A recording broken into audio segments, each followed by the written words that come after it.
First, let me read the concept of the spook who sat beside the door so y'all can get it, because I know a lot of people probably ain't never seen that movie. You feel me? Yeah, the West is up, all the way up. You feel me? West Coast in the building. Yeah, one West. Spook who sat beside the door. All right, so the book is by Sam Greenlee. It first started off as a novel in 1969. It was adopted as a movie in 1973. The story is a social and political commentary exploring the themes of racial inequality, social justices, and the complexities of revolution. So it's a very revolutionary. So the plot involves a black CIA officer who uses his training to organize and lead a revolutionary movement, right, amongst blacks in Chicago. Freeman's covert activities aim to empower the black community and challenge systematic oppression, right? So one of the things that he would do is that he would basically take the knowledge, the training, right, his access, resources that he had, that he was getting from his job, if you will, right? And he would bring that back to the people, because in his mind, even though he appeared like he was, assimilated, right? He appeared that he was working for the man. Really, he was the most revolutionary person, you understand me, around. But for them, he looked like a sheep. And even as a black person, if they walked past and they'd be like, oh, you a coon, you a sellout. But they didn't know he was more revolutionary than them, right? And I was thinking about that concept because some of us, we have different roles. Everybody is not meant to be, outward, radical, right? Some people, they have their roles in which they play, and they could be more revolutionary than you in the mind, just waiting for their time to utilize, right, their resources and their knowledge and their skill sets, right, for their people. And I think about the revolution in the sense of like, what is our silent revolution? And what came to mind is this quote, to be an asset for the revolution. To be an asset, so there's actually going to be a shirt like that as well. Being an asset for the revolution. So in what you do, are you an asset for the revolution? In what you do, are you a spook? Are you a covert operative, right, for the movement, for your people, for this revolution, right? Are you taking your knowledge, skills, resources, access, and in your field, right, you have to imagine that you've been recruited to help your people in this movement that nobody knows about. And the idea is that there's this day where we all activated, right? Like you look at Juneteenth, we were activated. When we see each other, we got a secret handshake, we got a secret nod. Nobody else knows really what it is. But that's saying that, yeah, I'm for my people, you for your people. Yep, I'm going to use my skills, you're going to use your skills. Yep, we got a peace treaty, I got a peace treaty. Like, yep, we're going to take over the future. You're an asset for the revolution. You feel me? And I want this to be, our silent revolution, to where it exists in our minds. It exists in the ideas of the things that we do, right, to assist each other without even having to be spoken, without being said. You feel me? Like, I can assume you are a revolutionary in your spirit, in the things that you do. And I think that that's a beautiful opportunity for people to be involved in whatever capacity that they can be involved in, to be an asset for the revolution. What is the revolution? It's freedom, justice, and equality, and equity. It's complete and full liberation of our mind, body, and soul until we have complete control, right, of our future and our present. And we will continue to operate in a manner that no matter how comfortable I may look at this job and this position and this class and this status and whatever it may be, deep down, right, I'm only waiting and biding my time to utilize my position to be an asset for the revolution. And that's what this collection is all about. So when we support this collection and we support this concept and this idea, right? There's so many things that I have that like in correlation of it, but I believe storytelling is very powerful, and ideas are more powerful than bullets. Ideas are some of the highest level of warfare, because what we need are better ideas, right? Yeah, moving privately is a great, great idea. You understand me? And I think that we've gotten used to thinking that all revolutions are loud. And I've met some very powerful people that, they got my back. They don't need to be out front singing. They don't need to say nothing, because when they say something, it's like, when you speak, you give up your position. As a sniper, the enemy, you snipe one time. The danger of it is you give up your position. They see what direction it came from, and now you got to move, right? You might only get one good shot off, so you don't want to waste it. We want you to be in position when it's time. I don't want you to give up your position. I want you to be waiting to use it, but don't be afraid when it's the right time. They be like, oh, I didn't even know you was conscious like that. I didn't know you was super pro-black. You ain't have to know. You know what I mean? So I'm giving some of y'all duties and missions. That your mission is to be right where you at until that time that you can utilize your position for your people and be an asset for the revolution. Yeah.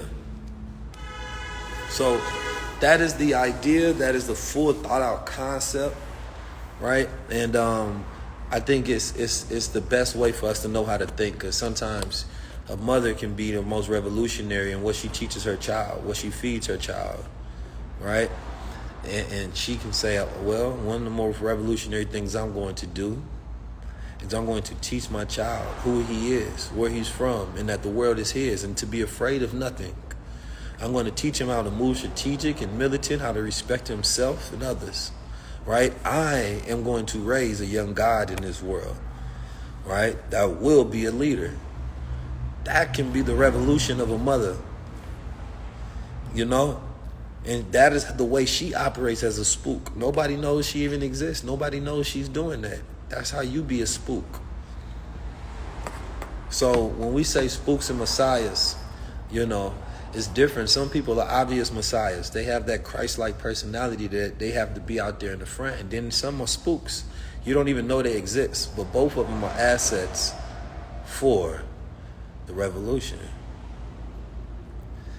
So I just think it's beautiful.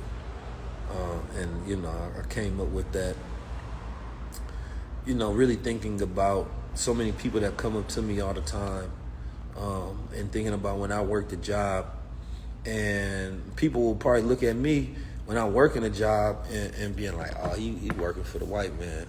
You know what I mean? He doing this, that, and the third. He got a corporate agenda. He ain't really with. They probably didn't think I was as revolutionary as them. And I'm like, you can't judge the book by its cover. You don't know what I done been through, who I am, what I'm thinking. You know what I mean? You don't know I need to build up these resources for the next 3 years so I can even use myself in the right capacity. You feel me? Like, you gotta be, you have to allow people to grow into resourcefulness and usefulness. Sometimes, man, we be wanting people to be ready when we are. And it's like, no, that person is still in training. That person is still in development mode, but they a spook. You just don't know it. You just don't know it. So one of the most strategic things you can do is allow people to underestimate you. Allow them to think they know you. That just means you're a good operative. You know what I mean? That just means you're a good operative. They don't know you. You playing this role that's really for your people. So we reverse the ideas that they pushed on us. Like, no, really, y'all don't know. Y'all think y'all got us. Y'all think Illuminati is scary.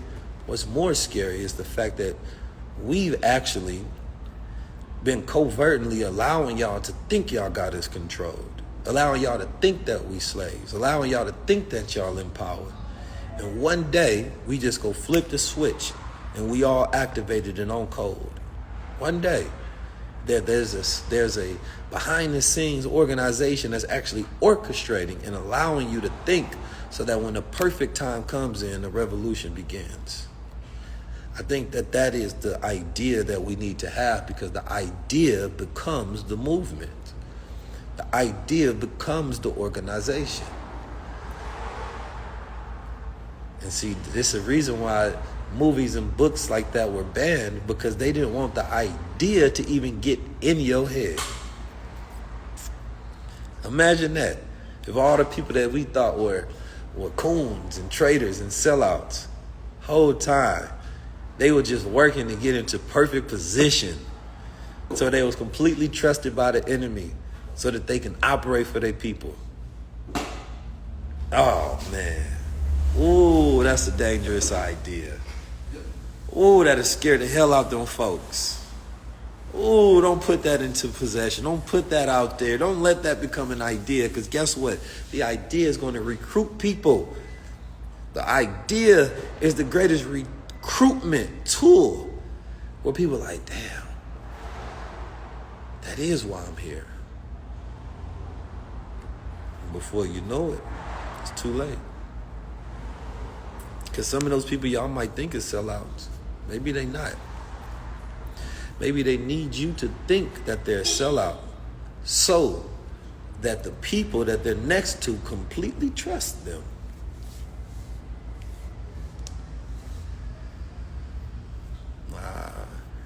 Maybe that there is an organization of people behind the scenes that is orchestrating this thing at a higher level, allowing it to grow, allowing people to be in position. Maybe there's a smarter design to it all. Maybe you yourself forgot your own mission, and you need to be brought back into that awareness.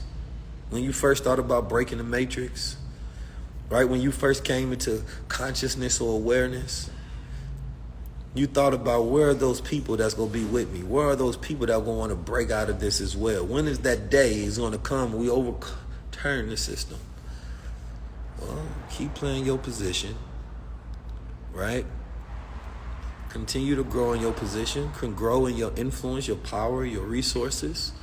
Teach your children, teach your friends. Sprinkle it in there, you get a position of power. Do something radical, you get a position of power. Because behind the scenes, they don't have to know. They don't have to know how revolutionary you really are. Nah, just sprinkle it in there. Just sprinkle it in there. You feel me? Just do that thing. Let them think you completely white, but then do the thing that's completely black. Ooh. Man, if we that mature and that smart, it'll confuse the devil. They wouldn't know what to think. Ah, man. That's a beautiful idea.